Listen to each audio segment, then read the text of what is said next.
एक ओंकार सतनाम कर्ता पुरख निरभव निर्वैर अकाल मूरत अजूनी सैभंग गुरप्रसाद जप आद सच जुगाद सच है भी सच नानक होसी भी सच। वाहिगुरु जी का खालसा वाहिगुरु जी की फतेह। Dear students, in this video I am going to cover one question of BRS Bank Reconciliation Statement।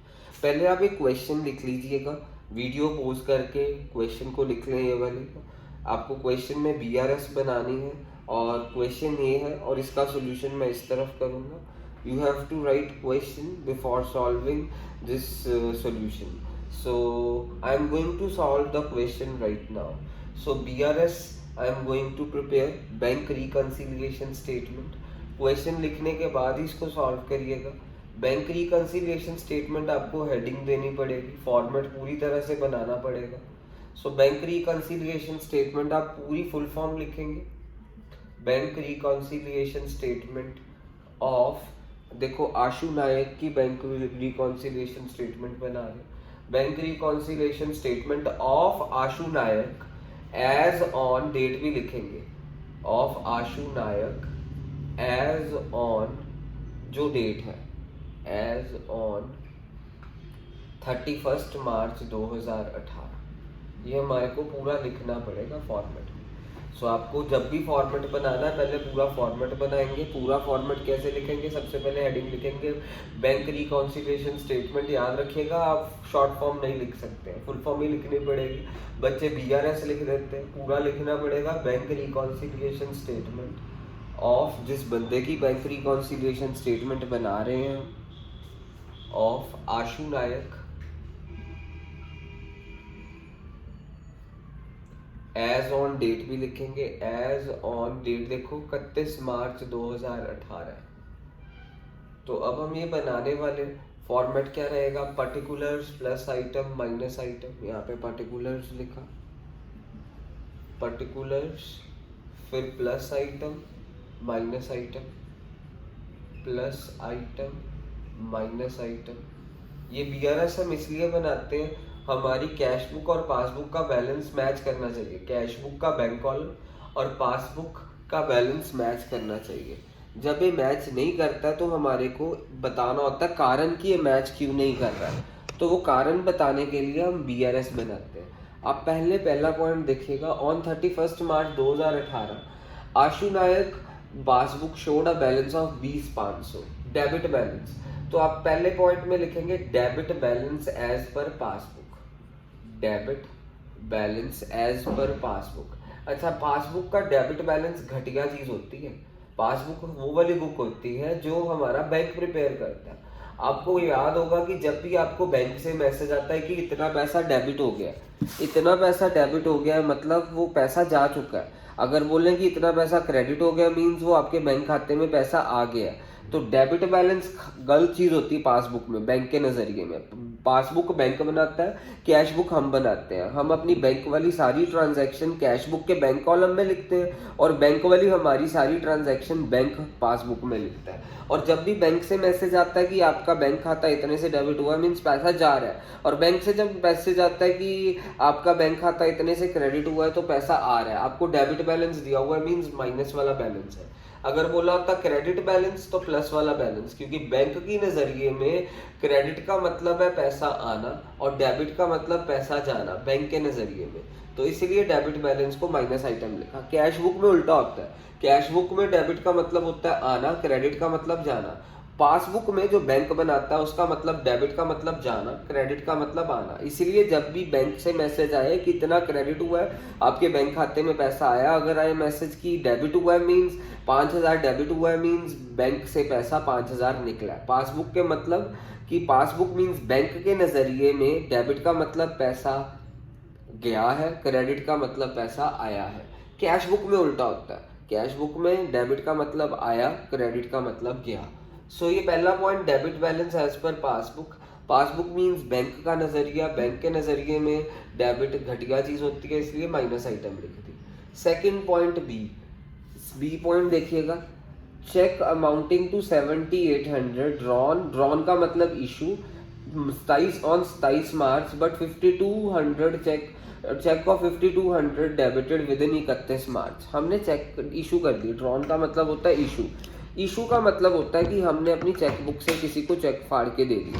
जैसे ये चेकबुक रही, मैंने 7800 के 3-4 मीन्स 7800 के टोटल चेक काट के दे दी। मैंने सैलरीज दी अपने एम्प्लॉयज़ को और टोटल चेक मैंने 7800 के काट के दे दिए। बीआरएस हम 31 मार्च 2018 को बना रहे हैं, तो वो कह रहे हैं कि तुम्हारे यानी तुमने चेक तो फाड़ के दे दिए पर चेक 31 मार्च तक 5200 के लगे हैं। मीन्स तुमने चेक इशू करे, चेक इशू मीन्स अपने यानी सैलरी दे दी, किसी को कुछ कर दिया। ड्रॉ करना मतलब इशू।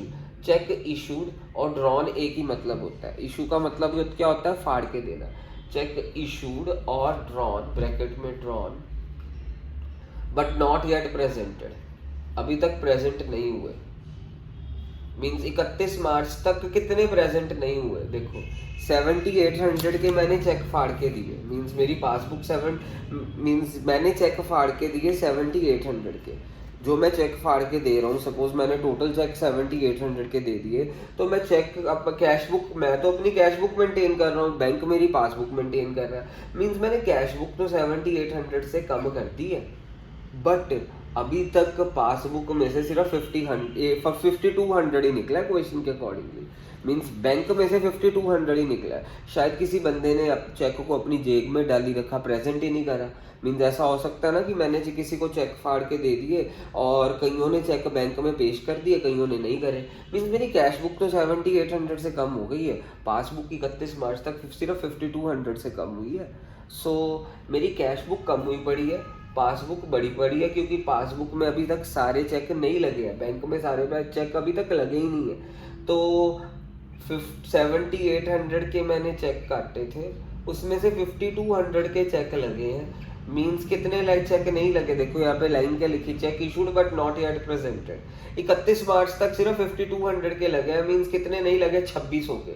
मीन्स मेरी पासबुक 2600 के साथ बड़ी हुई है। और क्वेश्चन के अकॉर्डिंगली स्टार्टिंग में पासबुक दिया, तो मैं पासबुक के बारे में सोच रहा हूँ। पासबुक बड़ी पड़ी है, कितने के साथ बड़ी पड़ी है? 2600 के साथ। अगर पासबुक बड़ी पड़ी है, ठीक करने के लिए माइनस कर देंगे 2600। हमने यहाँ पे माइनस कर दिया 2600। अब सेकेंड पॉइंट देखिएगा, cheque paid for collection. Cheque paid for collection. Cheque paid for collection का मतलब क्या? Cheque deposited. Cheque paid for collection amounting, हमने 10,500 का चेक बैंक में जमा करा दिया। Cheque paid for collection but cheque of 3700 were credited on April 3। Means 10,500 के चेक तो दे दिए हमने, मीन्स बैंक में जमा करा दी। Cheque paid for collection means कि चेक हमारे को आए थे। मीन्स जैसे मेरे को ट्यूशन फीस आई 10,500 की और टोटल के काफ़ी बच्चों ने ट्यूशन फीस दे दी, बड़े सारे चेक आए। एक गलती से एक चेक ना जाके लगा 3 अप्रैल को। सो चेक जमा करा दिया 10,500 का। एक चेक ना मेरा चेक बॉक्स में ही बैंक वाले में पड़ा रह गया, बट चेक ऑफ 3700 3700 वाला चेक जाके April 3 को लगा। But cheque of 3700 was credited on April 3। Means cheque April 3 को लगा। तो इस पॉइंट में क्या होगा जरा ध्यान से देखिएगा। जब मेरे को चेक मैंने जमा कराया बैंक में, मीन्स मैं चेक कब पे करूंगा बैंक में जाके कलेक्शन के लिए? चेक पेड का मतलब चेक डिपॉजिट। चेक पेड का मतलब होता है डिपॉजिट। चेक मैं बैंक में कब जमा कराने जाऊंगा? अगर मेरे को ट्यूशन फीस से आई होंगी तुमसे, तो मैं चेक बैंक में जमा कराने चला जाऊंगा। सपोज तुम लोगों ने मेरे को चेक के जरिए ट्यूशन फीस दी, मैंने तो साथ ही कैश बुक बढ़ा दी। पर हुआ क्या, एक चेक 3700 वाला 31 मार्च तक नहीं लगा। कब जाके लगा? April 3 को। ये बीआरएस हम 31 मार्च को बना रहे हैं। मीन्स मेरी पासबुक में अभी तक 3700 नहीं आया। मीन्स मेरी पासबुक कम हुई पड़ी है। मीन्स 31 मार्च तक 3700 नहीं मेरे बैंक खाते में आया। मीन्स ये पासबुक कम हुई पड़ी है। चेक मेरे को 10,500 का आया, उसमें से एक 3700 वाला चेक जो सा था कि वो चेक बुक वाले चेक के लॉकर में पड़ा रह गया। बैंक का जो सा होता है ना चेक बॉक्स में ही पड़ा रह गया। वो चेक बॉक्स में पड़ा रह गया। मीन्स पासबुक मेरी April 3 को जाके बढ़ी है। मीन्स 31 मार्च को क्या हुआ, कैश बुक बड़ी पड़ी है पर पासबुक तुम्हारी 3700 से उसके कंपैरेटिवली कम हुई पड़ी है। जैसे मेरे को चेक मिला, तुम लोगों से ट्यूशन फीसों वाले 4-5 बच्चों ने ट्यूशन फीस दी, मैंने कैश बुक बढ़ा दी, बट पासबुक मेरी नहीं बढ़ी, क्योंकि एक चेक गलती से बैंक वालों से वो चेक बॉक्स में ही पड़ा रह गया 3700 वाला, वो जाके थोड़ा लेट क्लियर हुआ। कब क्लियर हुआ? अप्रैल 3 को। तो मेरी कैश बुक बड़ी पड़ी है, पासबुक कम हुई पड़ी है। कितने से कम हुई पड़ी है? 3700 से, क्योंकि अभी तक मेरे बैंक खाते में 3700 नहीं आया। तो पासबुक कम हुई पड़ी है, तो ठीक करने के लिए प्लस कर देंगे 3700। तो ये डेट याद रखिएगा। सेकंड पॉइंट में क्या था कि cheque issued but not yet presented, और यहाँ पे थर्ड सेकंड पॉइंट में cheque issued but not yet presented, और थर्ड पॉइंट की आप एक सिंपल स्टेटमेंट लिख सकते हैं, cheque deposited but not yet cleared. ये स्टेटमेंट याद रखिएगा, cheque deposited but not yet cleared, but not yet cleared. Cheque deposit तो करवा दिए, अभी तक क्लियर नहीं हुए। कितने के चेक क्लियर नहीं हुए अभी तक? 3700 के। तो कैश बुक मेरी बड़ी पड़ी है, पासबुक में अभी कम हुई पड़ी, क्योंकि अभी तक क्लियर ही नहीं हुआ। 31 मार्च तक कितना क्लियर नहीं हुआ? 3700 का। अब बच्चों को प्रॉब्लम पता क्या आती है? सेकंड पॉइंट में हमने 7800 माइनस 5200 किया, तो थर्ड पॉइंट में 10500 माइनस 3700 क्यों नहीं किया? इसका रीजन जरा ध्यान से देखिएगा। सेकंड लाइन क्या है? Check issued but not yet presented. कितने चेक फाड़ के दे दिए थे? 7800 के, और कितने प्रेजेंट हुए? 5200 के। बट स्टेटमेंट में क्या है? But not yet presented. कितने नहीं प्रेजेंट हुए? 2600 के। तो याद रखिएगा, चेक आपने कितने इशू कर दिए थे? 7800 के। कितने 31 मार्च तक प्रेजेंट हो गए थे? 5200 के। स्टेटमेंट क्या? But not yet presented. कितने नहीं प्रेजेंट हुए? 2600। अब चेक आपने बैंक में कितने जमा करवाए? 10,500 के। उसमें से कितने क्लियर नहीं हुए? 3700 के। अगर यहाँ पे बोला होता ना कि इतने क्लियर हो गए हैं 31 मार्च तक, फिर आपने माइनस करना था, क्योंकि अगर 10,500 में से 3700 क्लियर हो गए हैं, मीन्स बाकी क्लियर नहीं हुए हैं, तो फिर हमने वो डिफरेंस करना था। तो आप याद रखिएगा कि कब डिफरेंस करना है और कब नहीं करना है। इसमें क्या था? 7800 के चेक फाड़ के दिए थे, 5200 के लग गए थे, मींस प्रेजेंट हो गए थे। कितने प्रेजेंट नहीं हुए? 2600 के डिफरेंस करा। अब थर्ड पार्ट में क्या था? थर्ड पॉइंट में था 10,500 के चेक हमने बैंक में जमा करवाए, उसमें से कितने अभी तक नहीं लगे हैं? अभी 31 मार्च तक कितने नहीं अभी क्लियर हुए हैं? 3700 के अभी तक क्लियर नहीं हुए हैं। अगर वो बोलते कि 3700 के क्लियर हो गए हैं 31 मार्च तक, फिर हमने क्या करना था? डिफरेंस करना था कि इतने नहीं क्लियर हुए। पर उन्होंने सीधा बोला होगा 10,500 के चेक काट के दिए, उसमें से 3700 के क्लियर नहीं हुए, तो इसलिए हमने 3700 को कंसिडर करा इस सिचुएशन में। तो आप ये चीज़ को याद रखिएगा। सेकेंड पार्ट में 7800 माइनस 5200 करा, क्योंकि इतने इशू करे और इसमें से इतने प्रेजेंट हो गए। कितने नहीं प्रेजेंट हुए? डिफरेंस। इसमें थर्ड पार्ट में इतने डिपॉजिट करवाए हैं और उसमें से अभी तक 3700 के क्लियर नहीं हुए, इसलिए 3700 को कंसिडर करें। तो अब डी पॉइंट देखना। डी पॉइंट है a wrong credit of 400 was given by banker. यानी बैंक ने ना गलती से 400 रुपये ऐसे ही क्रेडिट कर दिया। बैंक में क्रेडिट होना मीन्स बैंक की नज़रिए में, बैंक में क्रेडिट हो तो पैसा आना। आपको पता है मैसेज आता है जब भी बैंक से इतना क्रेडिट हो गया है तो मीन्स पैसा आया। कैश बुक में उल्टा होता है। कैश बुक में क्रेडिट का मतलब होता है पैसा जाना, और पासबुक में क्रेडिट का मतलब होता है पैसा आना। सो चेक, आपको क्वेश्चन क्या है? Wrong credit of 400 given by banker. Wrong credit of 400 given by banker means bank वालों ने हमारे को 400 रुपये ऐसे ही क्रेडिट दे दिया। मीन्स मेरी पासबुक बड़ी बड़ी है बेमतलब में, क्योंकि बैंक पासबुक में अगर क्रेडिट का मतलब क्या होता है? पैसा आना। बैंक की नज़रिए में जब भी आपको मैसेज आए कि क्रेडिट हुआ है तो मतलब पैसा आ रहा है। तो पासबुक बढ़ चुकी है, फिर कैश बुक कम हो चुकी है। तो पासबुक के बारे में सोच रहे हैं, ठीक करने के लिए माइनस कर देंगे। ये बार बार याद, आपको बार बार इस वीडियो में बोलना कि बैंक से मैसेज आए क्रेडिट, पैसा आ रहा है। बैंक से मैसेज आए डेबिट, पैसा जा रहा है। मीन्स अगर मैसेज आ गया 20,000 क्रेडिट हुआ है, पैसा आया। अगर मैसेज आया 20,000 डेबिट हुआ है, पैसा जा रहा है, अगर बैंक से मैसेज आए। कैश बुक में मतलब उल्टा होता है। कैश बुक मीन्स पासबुक में क्रेडिट का मतलब पैसा आना, डेबिट का मतलब जाना, और कैश बुक में डेबिट का मतलब मीन्स कैश बुक में डेबिट का मतलब आना, क्रेडिट का मतलब जाना। ये चीज़ याद रखिएगा। अब ई पॉइंट देखिएगा। A cheque of 350 debited in cash book has omitted to be banked, cheque of 350, debited third, अगला ई पॉइंट देखिएगा, cheque of 350 debited in cash book but omitted to be in bank, debited in cash book omitted to be bank. आपको अभी मतलब बताया कि cash book में debit का मतलब क्या होता है, पैसा आना। कैश बुक बस बढ़ चुकी है, तुमने कैश बुक में डेबिट कर लिया 350, मीन्स चेक आया, जैसे ट्यूशन फीस आई मेरे को 350 की चेक के जरिए, मैंने वो कैश बुक में तो लिख दिया, कैश बुक बढ़ गया, उन्होंने बोला डेबिट भी करा। कैश बुक में डेबिट का मतलब पैसा आना होता है। और पर वो मैंने ना बैंक वो वाला चेक, मीन्स वो मेरे को सपोज तुम लोग ट्यूशन फीस दो तो वो मैं अपनी कैश बुक तो बढ़ाऊंगा क्योंकि तुमने मेरे को चेक के जरिए दिया, वो चेक को मेरे को बैंक में जमा करवाना पड़ेगा। वो चेक ना मैं गलती में अपनी जेब में घुमाई रखा और वो चेक को मैंने बैंक में जमा ही नहीं कराया, मीन्स मेरी पासबुक कम हुई पड़ी है। ठीक करने के लिए क्या करूंगा, प्लस करूंगा। कितना प्लस करूंगा, 350। अब एफ पॉइंट देखिएगा, cheque of 500 banked and credited but omitted to be recorded in cash book. 500 रुपये का चेक तुमने बैंक में भी जमा करवा दिया, मैं भी ये स्टेटमेंट फटाफट लिख रहा हूँ। 500 रुपये का चेक तुमने बैंक में जमा करवा दिया और बैंक वालों ने इसे क्रेडिट भी कर दिया, मीन्स तुम्हारे खाते में भी डाल दिया, पर वो तुमने कैश बुक में लिखा ही नहीं।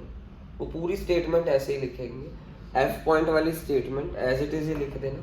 क्या इसमें क्या हुआ, एफ वाले पॉइंट में तुमने 500 रुपये वाला चेक बैंक में जमा करा दिया, क्लियर भी हो गया, सब कुछ हो गया, क्लियर भी हो गया, सारा कुछ सही हो गया, पर वो तुम्हारा बैंक वालों ने क्रेडिट भी कर दिया, मीन्स पासबुक बढ़ गई है, बट वही चेक तुमने कैश बुक में लिखा ही नहीं है, मीन्स कैश बुक क्या हुई पड़ी है तुम्हारी, कम हुई पड़ी है।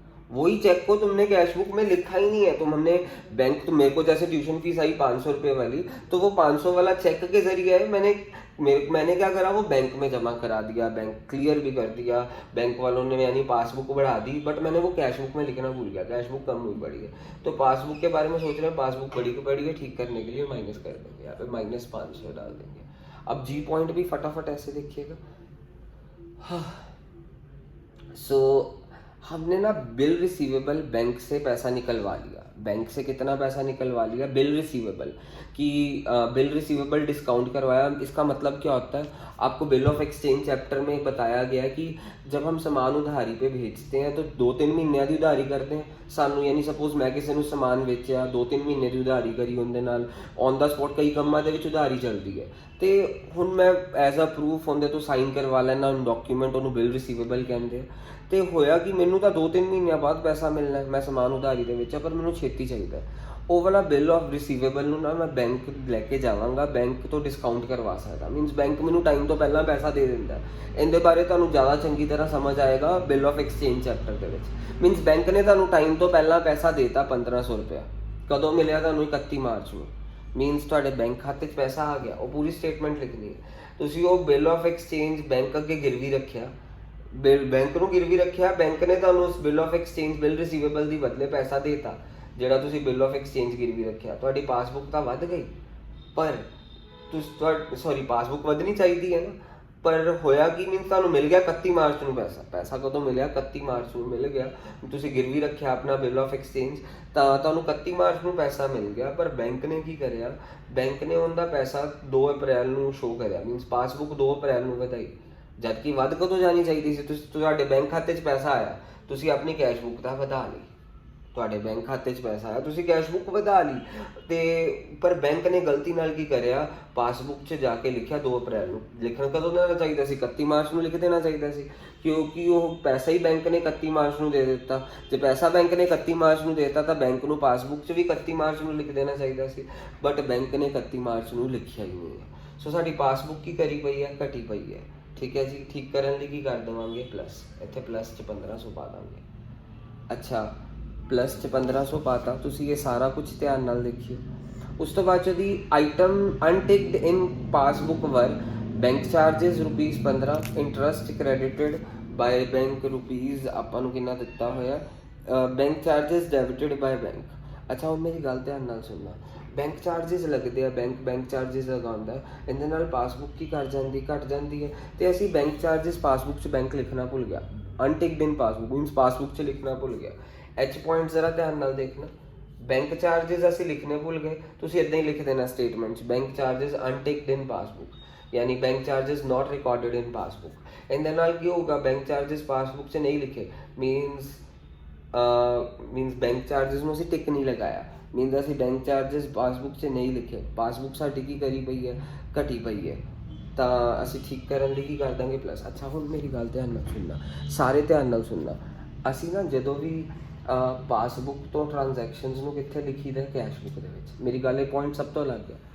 ਪਾਸਬੁੱਕ ਤੋਂ ਅਸੀਂ ਪਾਸਬੁੱਕ ਜਿੱਦਾਂ ਲੈ ਕੇ ਆਉਂਦੇ ਨਾ, ਪ੍ਰਿੰਟ ਕਰਾਉਂਦੇ ਹਾਂ ਕਦੀ ਕਦੀ, ਅਤੇ ਪਾਸਬੁੱਕ ਦੇ ਵਿੱਚ ਨਾ ਅਸੀਂ ਫਿਰ ਟਿਕ ਲਗਾ ਲੈਂਦੇ ਹਾਂ। ਜਿੱਦਾਂ ਮੈਂ ਤੁਹਾਨੂੰ ਦਿਖਾਉਂਦਾ, ਆਹ ਪਾਸਬੁੱਕ ਮੈਂ ਇੱਕ ਦਿਖਾ ਰਿਹਾ ਤੁਹਾਨੂੰ, ਆਹ ਮੇਰੀ ਪਾਸਬੁੱਕ ਹੈ, ਜਿੱਦਾਂ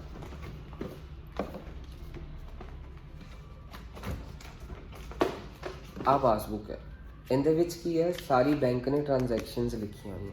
ਇਹਨਾਂ 'ਚੋਂ ਨਾ ਮੇਰਾ ਕੰਮ ਕੀ ਹੁੰਦਾ, ਇਹਨੂੰ ਟਿਕ ਕਰਾਂ, ਜਿਹੜੀਆਂ ਟ੍ਰਾਂਜੈਕਸ਼ਨ ਮੈਂ ਕੈਸ਼ ਬੁੱਕ 'ਚ ਲਿਖਾਂ, ਉਹ ਵਾਲੀ ਟ੍ਰਾਂਜੈਕਸ਼ਨਸ ਟਿਕ ਕਰਾਂਗਾ ਕਿ ਜਿਹੜੀਆਂ ਟ੍ਰਾਂਜੈਕਸ਼ਨਸ ਮੈਂ ਕੈਸ਼ ਬੁੱਕ 'ਚ ਲਿਖਣੀਆਂ। ਮੀਨਸ ਬੈਂਕ ਨੇ ਲਿਖੀਆਂ ਹੋਈਆਂ ਸਾਰੀਆਂ ਟ੍ਰਾਂਜੈਕਸ਼ਨ, ਇਹਦਾ ਮਤਲਬ ਹੈ bank ਅਨਟਿਕਡ in passbook, means bank ਨੇ ਲਿਖੀਆਂ ਹੋਈਆਂ, ਪਰ ਜਦੋਂ ਮੈਂ ਪ੍ਰਿੰਟ ਕਰਾ ਕੇ ਆ ਨਾ, ਮੈਂ ਨਹੀਂ ਟਿਕ ਕਰੀਆਂ।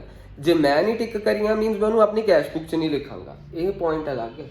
Bank charges ਅਨਟਿਕਡ in passbook, means bank ਨੇ ਲਿਖਿਆ ਹੋਇਆ ਪਾਸਬੁੱਕ ਦੇ ਵਿੱਚ, ਆ ਪਾਸਬੁੱਕ ਹੈ, ਬੈਂਕ ਨੇ ਬੈਂਕ ਚਾਰजेस ਲਿਖੇ ਪਏ ਆ, ਪਰ ਮੈਂ ਕੀ ਕਰਦਾ, ਜਿਹੜੀ ਟ੍ਰਾਂਜੈਕਸ਼ਨ ਮੈਂ ਕੈਸ਼ ਬੁੱਕ 'ਚ ਨਹੀਂ ਲਿਖੀਆਂ ਹੋਈਆਂ ਨਾ, ਮੈਂ ਉਹਨਾਂ 'ਤੇ ਟਿਕ ਲਗਾ ਦਿੰਦਾ, ਅਤੇ ਫਿਰ ਉਹਨਾਂ ਨੂੰ ਕੈਸ਼ ਬੁੱਕ 'ਚ ਵੀ ਰਿਕਾਰਡ ਕਰ ਦਿੰਦਾ। ਇੱਦਾਂ ਕੰਮ ਹੁੰਦਾ। ਅਤੇ ਬੈਂਕ ਚਾਰजेस ਹੈ ਜਿਹੜੇ ਅਸੀਂ ਟਿਕ ਨਹੀਂ ਕਰੇ ਹੋਏ ਪਾਸਬੁੱਕ 'ਚ, ਮੀਨਸ ਜੇ ਇੱਥੇ ਲਿਖ ਦਿੱਤੇ ਬੈਂਕ ਨੇ ਪਰ ਟਿਕ ਨਹੀਂ ਕਰੇ, ਮੀਨਸ ਮੈਂ ਉਹ ਕੈਸ਼ ਬੁੱਕ 'ਚ ਵੀ ਨਹੀਂ ਲਿਖਾਂਗਾ। ਹੁਣ ਬੈਂਕ ਚਾਰजेस ਮੈਂ ਕੈਸ਼ ਬੁੱਕ 'ਚ ਨਹੀਂ ਲਿਖਾਂਗਾ ਤਾਂ ਮੇਰੀ ਕੈਸ਼ ਬੁੱਕ ਕੀ ਕਰੀ ਪਏਗੀ, ਵਧੀ ਪਏਗੀ, ਪਾਸਬੁੱਕ ਕੀ ਕਰੀ ਪਈ ਹੋਏਗੀ, ਘਟੀ ਪਈ ਹੈ, ਕਿਉਂਕਿ ਪਾਸਬੁੱਕ 'ਚ ਤਾਂ ਲਿਖ ਚੁੱਕਾ ਬੈਂਕ। ਤੇ ਕੈਸ਼ ਬੁੱਕ 'ਚ ਮੈਂ ਲਿਖਾਂਗਾ ਨਹੀਂ, ਕਿਉਂਕਿ ਮੈਂ ਪਾਸਬੁੱਕ 'ਚ ਟਿਕ ਨਹੀਂ ਲਗਾਇਆ, ਕਿਉਂਕਿ ਜਿਹੜੀ ਟ੍ਰਾਂਜੈਕਸ਼ਨਸ 'ਤੇ ਮੈਂ ਟਿਕ ਲਗਾਵਾਂਗਾ ਉਹੀ ਕੈਸ਼ ਬੁੱਕ 'ਚ ਜਾ ਕੇ ਲਿਖਾਂਗਾ। ਪਾਸਬੁੱਕ ਪ੍ਰਿੰਟ ਕਰਾਉਣ ਤੋਂ ਬਾਅਦ ਕਈ transaction bank charges, SMS charges, ਇਹਨਾਂ 'ਤੇ ਮੈਂ ਟਿਕ ਕਰਕੇ ਉਹ ਵਾਲੀ ਟ੍ਰਾਂਜੈਕਸ਼ਨ 'ਤੇ ਉਹਨੂੰ ਕੈਸ਼ ਬੁੱਕ 'ਚ ਰਿਕਾਰਡ ਕਰ ਦਿੰਦਾ ਹੁੰਦਾ। ਤੇ ਮੈਂ ਗਲਤੀ ਨਾਲ ਟਿਕ ਕਰਨਾ ਭੁੱਲ ਗਿਆ, ਮੀਨਸ ਮੈਂ ਆਪਣੀ ਕੈਸ਼ ਬੁੱਕ 'ਚ ਨਹੀਂ ਲਿਖਾਂਗਾ। ਕੈਸ਼ ਬੁੱਕ 'ਚ ਨਹੀਂ ਲਿਖਾਂਗਾ ਮੀਨਸ ਖਰਚਾ ਮੈਂ ਕੈਸ਼ ਬੁੱਕ 'ਚ ਨਹੀਂ ਲਿਖਿਆ, ਕੈਸ਼ ਬੁੱਕ ਵਧੀ ਪਈ ਹੈ, ਪਰ ਪਾਸਬੁੱਕ ਨੇ ਬੈਂਕ ਨੇ ਤਾਂ ਲਿਖ ਦਿੱਤਾ ਪਾਸਬੁੱਕ ਘਟੀ ਪਈ ਹੈ। ਹੁਣ ਪਾਸਬੁੱਕ ਘਟੀ ਪਈ ਹੈ, ਠੀਕ ਕਰਨ ਲਈ ਕੀ ਕਰ ਦੇਵਾਂਗੇ, ਪਲੱਸ। ਹੁਣ ਆਈ ਪੁਆਇੰਟ ਦੇਖ ਲਓ, ਇੰਟਰਸਟ ਬੈਂਕ ਨੇ ਕ੍ਰੈਡਿਟ ਕਰਿਆ। ਕ੍ਰੈਡਿਟ ਦਾ ਮਤਲਬ ਬੈਂਕ ਦੇ ਵਿੱਚ ਕੀ ਹੁੰਦਾ, ਪੈਸਾ ਆਉਣਾ। ਇੰਟਰਸਟ ਕ੍ਰੈਡਿਟਡ ਬਾਏ ਬੈਂਕ, ਇਹ ਵੀ ਅਸੀਂ ਟਿਕ ਨਹੀਂ ਕਰਿਆ, ਮੀਨਸ ਬੈਂਕ ਨਾ ਇੰਟਰਸਟ ਵਿਆਜ ਦਿੰਦਾ ਸਾਡੇ ਡਿਪੋਜ਼ਿਟਸ ਉੱਤੇ, ਤੇ ਮੈਂ ਇੱਥੇ ਟਿਕ ਹੀ ਨਹੀਂ ਕਰਿਆ। ਜਿਹੜੀ ਬੈਂਕ ਨੇ ਵਿਆਜ ਦਿੱਤੀ ਮੈਂ ਉਹਨੂੰ ਇੱਥੇ ਟਿਕ ਨਹੀਂ ਕਰਿਆ, ਤੇ ਹੁਣ ਮੈਂ ਇੱਥੇ ਟਿਕ ਨਹੀਂ ਕਰਿਆ ਮੀਨਸ ਉਹਨੂੰ ਮੈਂ ਕੈਸ਼ ਬੁੱਕ 'ਤੇ ਵੀ ਨਹੀਂ ਲਿਖਾਂਗਾ, ਪਰ ਇੱਥੇ ਲਿਖਿਆ ਹੋਇਆ ਬੈਂਕ ਨੇ, ਪਰ ਮੈਂ ਟਿਕ ਨਹੀਂ ਕਰਿਆ, ਤੇ ਮੀਨਸ ਇਹਨੂੰ ਮੈਂ ਕੈਸ਼ ਬੁੱਕ 'ਚ ਨਹੀਂ ਰਿਕਾਰਡ ਕਰਾਂਗਾ। ਹੁਣ ਜੇ ਮੈਂ ਕੈਸ਼ ਬੁੱਕ 'ਚ ਨਹੀਂ ਰਿਕਾਰਡ ਕਰਾਂਗਾ ਮੀਨਸ ਮੇਰੀ ਕੈਸ਼ ਬੁੱਕ ਕੀ ਕਰੀ ਪਈ ਹੈ, ਘਟੀ ਪਈ ਹੈ, ਕਿਉਂਕਿ ਬੈਂਕ ਨੇ ਤਾਂ ਪੈਸਾ ਦੇਤਾ। ਪਾਸਬੁੱਕ ਵਧੀ ਪਈ ਹੈ ਕਿਉਂਕਿ ਪਾਸਬੁੱਕ 'ਚ ਪੈਸਾ ਆ ਚੁੱਕਾ, ਪਾਸਬੁੱਕ 'ਚ ਪੈਸਾ ਆ ਗਿਆ, ਪਰ ਕੈਸ਼ ਬੁੱਕ 'ਚ ਮੈਂ ਲਿਖਿਆ ਨਹੀਂ। ਹੁਣ ਪਾਸਬੁੱਕ ਵਧੀ ਪਈ ਹੈ, ਠੀਕ ਕਰਨ ਲਈ ਮਾਈਨਸ ਕਰ ਦੇਵਾਂਗੇ 30 ਰੁਪਏ। ਹੁਣ ਅਸੀਂ ਕੀ ਕਰਾਂਗੇ, ਇਸ ਤੋਂ ਅਗਲਾ ਸਟੈਪ, ਇਹ ਸਾਰਾ ਕੁਝ ਹੋ ਗਿਆ ਸਾਡਾ, ਇਸ ਤੋਂ ਅਗਲਾ ਸਟੈਪ ਹੋਊਗਾ, ਇਸ ਤੋਂ ਅਗਲਾ ਸਟੈਪ ਵਿਲ ਵੀ ਟੋਟਲ ਕਰਾਂਗੇ। ਇੱਥੇ ਅਸੀਂ ਟੋਟਲ ਦੇ ਨੀਚੇ ਇੱਦਾਂ 2 ਕਾਲਮਸ 2 ਲਾਈਨਸ, ਮੇਰੇ ਕੋਲ ਟੋਟਲ ਕਰਕੇ ਆ ਰਿਹਾ 24030, ਮੀਨਸ ਇੱਧਰਲੇ ਪਾਸੇ ਦਾ ਟੋਟਲ, ਇੱਧਰਲੇ ਪਾਸੇ ਦਾ ਟੋਟਲ, ਵੱਡਾ ਟੋਟਲ ਇਸ ਪਾਸੇ ਦਾ ਆ ਰਿਹਾ 24030। ਮੈਂ ਦੋਨੋਂ ਤਰਫ ਲਿਖ ਦਾਂਗਾ, 24030 ਦੋਨੋਂ ਤਰਫ ਲਿਖਿਆ, 24030 ਦੋਨੋਂ ਤਰਫ ਲਿਖਤਾ, ਉਹਦੇ 'ਚੋਂ ਆ ਸਾਰਾ ਕੁਝ ਮਾਈਨਸ ਕਰ ਦਿੱਤਾ, ਤੇ ਮੇਰੇ ਕੋਲ ਆ ਰਿਹਾ 18465। 18465 ਆਹ ਇਹਦਾ ਟੋਟਲ ਵੱਡਾ ਸੀ, ਦੋਨੋਂ ਪਾਸੇ ਲਿਖਿਆ 24030, ਦੋਨੋਂ ਪਾਸੇ ਲਿਖਣ ਤੋਂ ਬਾਅਦ ਜੀ ਆ ਸਾਰੀਆਂ ਚੀਜ਼ਾਂ ਮਾਈਨਸ ਕਰਕੇ ਮੇਰੇ ਕੋਲ ਬੈਲੈਂਸ ਕੀ ਬਚਿਆ 18465।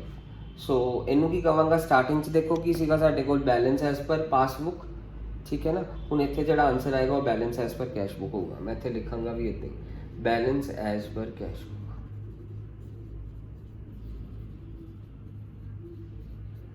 That's it.